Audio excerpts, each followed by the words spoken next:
Hi everyone, welcome to my review of Carry On Girls from 1973, directed by Joel Thomas, and of course the 25th Carry On film in the series. So yes, we are back once again, ready to discuss Carry On. This time, after Abroad, we have Carry On Girls. So there'll be a spoiler warning for this, film discussion. If you haven't seen this film, I simply recommend seeing it first and then come back to this video, and we can go from there and kind of discuss this film if you want in the comments. And I look forward to hearing your opinions on this. And yes. Just wouldn't want to kind of ruin the film for you, as I will be getting into the plot and such. As yes, all that said, let's dig into my thoughts on this film.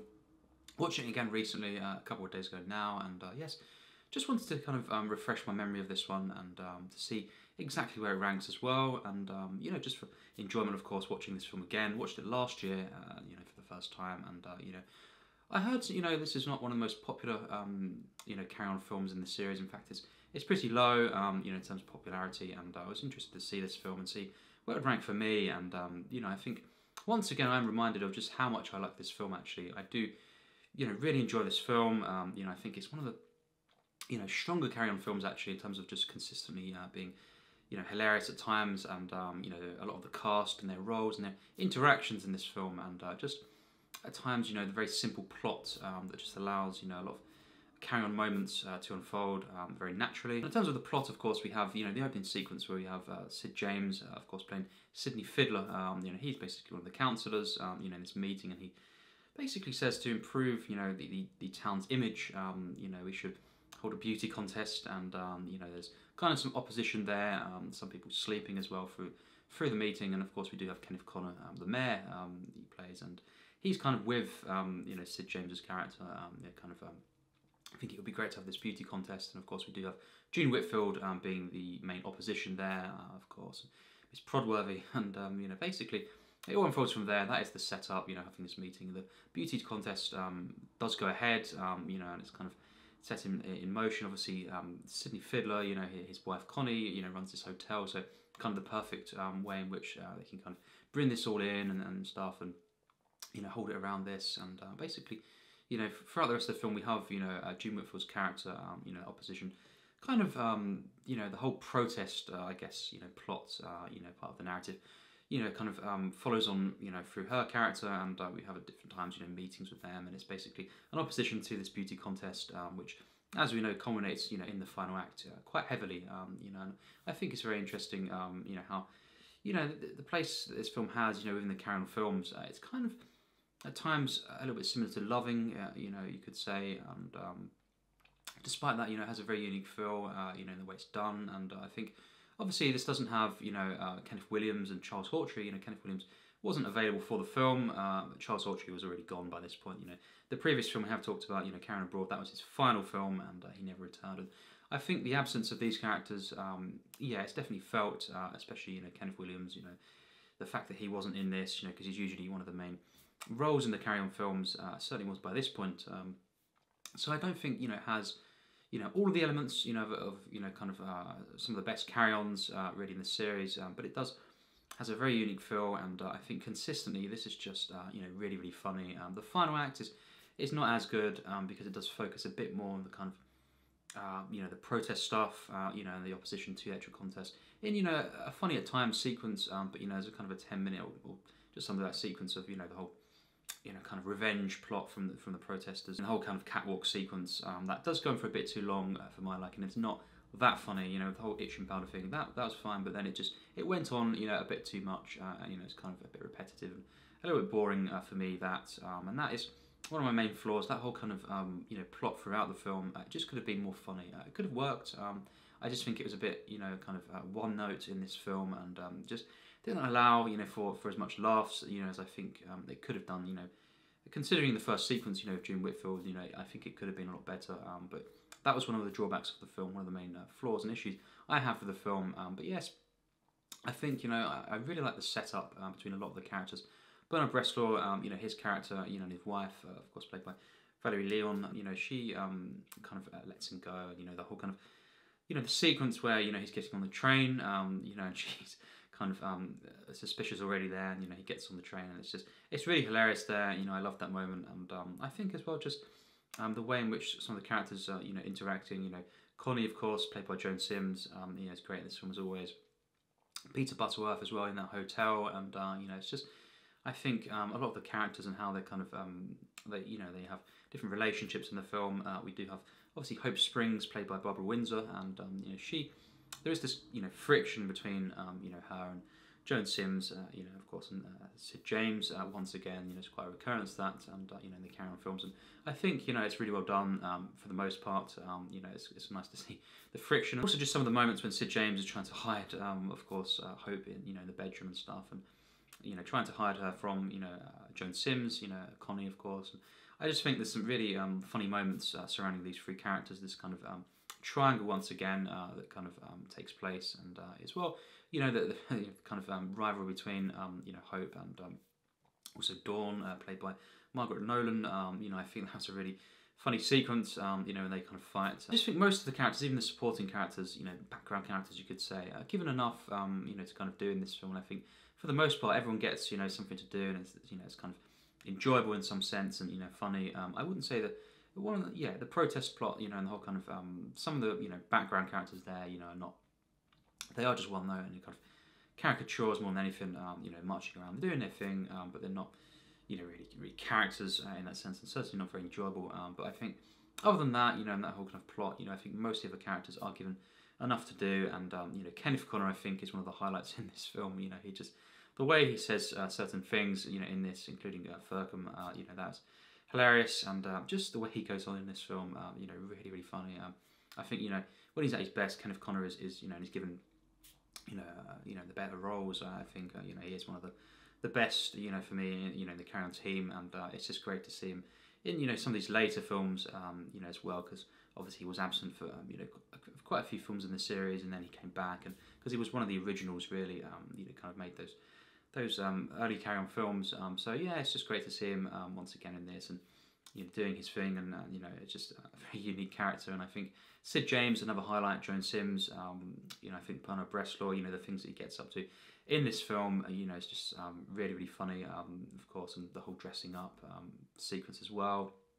You know, a lot of tension there, and just, you know, bizarre at times, this film, and you know, kind of, you know, wacky, but you know, I do really enjoy you know, those elements as well. And I think, you know, the middle act of the film is at times, you know, probably the best part. You know, really a lot of things going on here, and interactions, and just, you know, moments of comedy that I really enjoy. And I think the final act is just not quite as strong. As I've said, the way the kind of narrative culminates, you know, the whole kind of, you know, explosive, you know, kind of revenge act, you know, the catwalk, the actual, you know, beauty contest being held there with all the you know, the people in the crowd there. I think a few things to note. I like, you know, the kind of the back and forth between some of the main characters, including Sid James, and how they're kind of discussing things and reacting to what's going on. You know, that's really good. Some good effects here as well, you know, practical effects, and you know, it's definitely a big scale sequence, and one that's at times really well done, but it is drawn out. You know, that's one of the main things.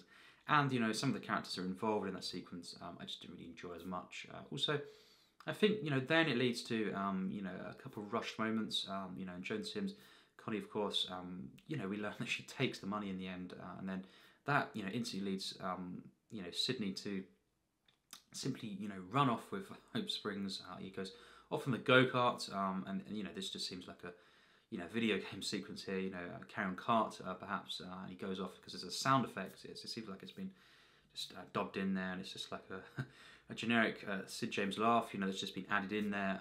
You know, it's just, you know, as he's going whizzing round, you know, and just the way he's sitting in the car, you know, you just see his head bobbing about, and you know, just you know, that moment there when he's laughing, and then it goes off, and we kind of have a very abrupt cut, really, to him and Hope, you know, then going off on the motorbike.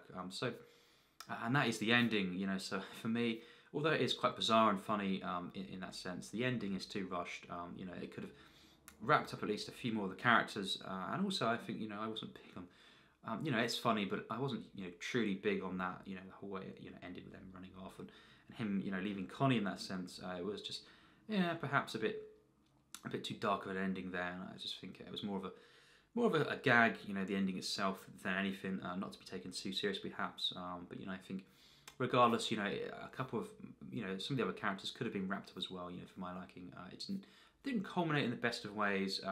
Although it is a funny final act, it just could have been better. And some of the scenarios here, the way they play out, just yeah, I think perhaps trim that sequence. The protesting and the whole revenge stuff on the beauty contest itself, and then add in a bit more at the end with the wrap up of the characters and them kind of regrouping in a sense. Yeah, that's just one of the main things for me. In that final act, it does let the film down, and also at times I think perhaps some of the jokes here and there are a bit too basic. But overall, I think it doesn't really hurt the film too much. I think this has enough consistently well written dialogue and scenarios. I really like the tone of this film. It's nice and light at times and just very relaxing, comforting to watch as always with most of the carry-ons. But it's also very investing. And I think it's quite grounded and quite something to get behind. And just very interested in. For example, Bernard Breslaw's character. And his arc in the film. It's very. It's not necessarily purely comedy, and I think it's really nice to see that. As the setup, there is that kind of briefing, of course, and debriefing when he gets on the train there, and there is that at the back of the mind. What if she ever showed back up, in the film? And she does, of course, as we know. And I really loved, when she does come back into it, and that's one of the main, arcs, kind of with the characters that I really, I think, consistently from start to finish.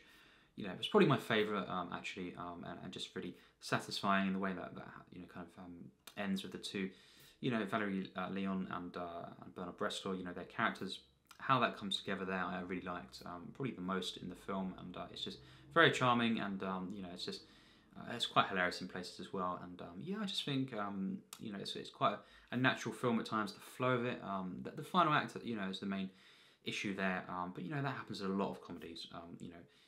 I would say the most common act, particularly in comedies, that is my least favourite, and can perhaps not quite come together as well as it could. It is that final act, and it just things go a bit too big, perhaps. Things get lost in the shuffle. But I think it's not a bad final act at all. It's just one that a few things in the final beauty contest sequence and stuff gets a bit lost in the shuffle. But I think some of the kind of arcs that are mostly wrapped up before that, that's probably the best aspect of the arcs of the film that I think are actually satisfying, and some of them kind of get cut off at the end. That's one of the main things for me, and I think that's how I can explain that. And Bernard Breslaw's character, he does get the main wrap up before that, so that's really nice. And I just really enjoyed Barbara Windsor as well, and just the friction between her and Joan Sims, and also the friction between her and Sid James in this film. But it's also kind of this complex relationship, and yeah, it's just very well done, I think, for the most part. The visuals are very nice, as I say, nice to see a great use of Brighton in this film. It's just a nice feel, that, and how it's set there, and obviously the fictional town being Firkham, and just the way in which that's utilised in the film I really enjoyed, even in the ending, kind of moments there when Sid James is kind of going off in the car. I just really enjoyed the use of location here, and just I think the visuals overall are very nice, very pleasant, and yeah, just a very well made film at times, and overall, consistently, this is I think among the funniest Carry On films, actually. I think it's obviously it's quite a a controversial one. It's a bit more divisive, perhaps, and not one of the more popular Carry On films in the series. But I personally, I would put it fairly high, in my ranking. Personally, I do actually really enjoy this film, and my final rating for this film is a 70%. So, pretty high score for me. Yeah, it's a good film for me, a good solid film, and as I've said, I enjoy many elements of this. There's a few flaws, I think, a few things that bring it down, detractors, things that could have been a bit better. But for the most part, I enjoy the cast, the characters. Once again, seeing all these ones returning, like Jack Douglas, of course.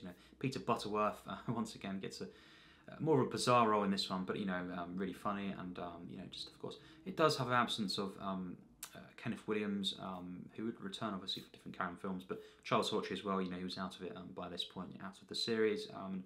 There's Jim Dale obviously as well was out of it until obviously Columbus. He did return, but so there's a few regulars missing, but I think despite that, a lot of the cast are here, and they are. I think a few of them have got some of the better roles actually in this, including Bernard Bresslaw. I think Sid James, as always, is just so enjoyable here, and just the chemistry between a lot of the cast and the characters, just the way in which, especially it goes, the narrative develops in the middle of the film, I think, and it's mainly just the final act that lets it down. And I think a few gags that could have been a bit more, complex and multi-layered, perhaps.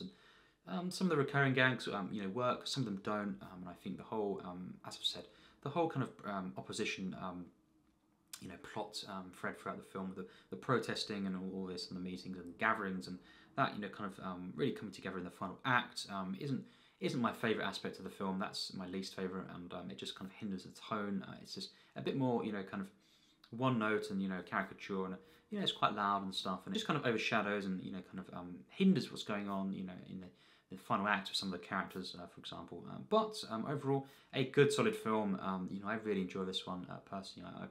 I really do. It's a film that was better than I thought it'd be. Seeing it for the first time last year, and seeing it again, rewatching it this, in the last week, I can say that I do really enjoy this one. It's a very comforting watch, very light and breezy, but not to the point where it's not investing. It's really investing in some of the characters' arcs, and I just think there's a lot going on in this film, and constantly, for the most part, very funny gags, and character moments, and I think just all round, kind of really good use of the cast, I would say, and even just minor characters that, well, kind of Jack Douglas, for example, and Peter Butterworth, their characters even, a bit more minor than some of the characters in the film, but they are very memorable in this, and very unique and bizarre. Jack Douglas doing his, crazy stuff in this one, and when he's going up the steps, especially, and all this, it's just really funny, and I think Peter Butterworth as well, you could say a bit more of extreme character that he plays in this one than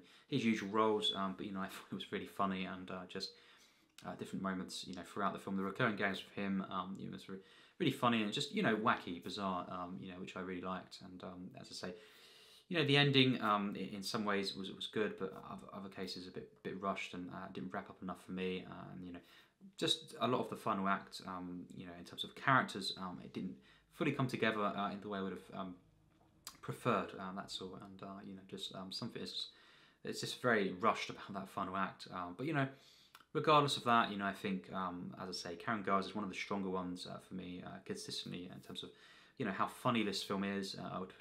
I wouldn't, put it as some of the very best carry-ons, but it is, I think fairly high in my ranking and above quite a lot of the other ones that you perhaps are more talked about. So yes, Carry On Girls, that's my thoughts on this film. I really enjoy this one, a very, very solid film, and I think it'd be great to hear your thoughts, of course. What do you think of this film? Leave your thoughts in the comments if you want, and we can discuss this film. How does it compare for you to other Carry On films in this series? What's your personal experiences, in watching this film and over the years and stuff, and how have you, watched this film? And it'd be great to hear all of this stuff in the comments, and all things Carry On. So next up will be Carry On Loving. That's the one I've got planned very soon for review. From there, just not doing these films in order, but that's the next one to do. Heads up there, and we'll be getting up, kind of in the next week. So yes, I look forward to that. But for now, let's discuss Carry On Girls and all things Carry On in the comments. So yes, as always, take care and thanks for watching.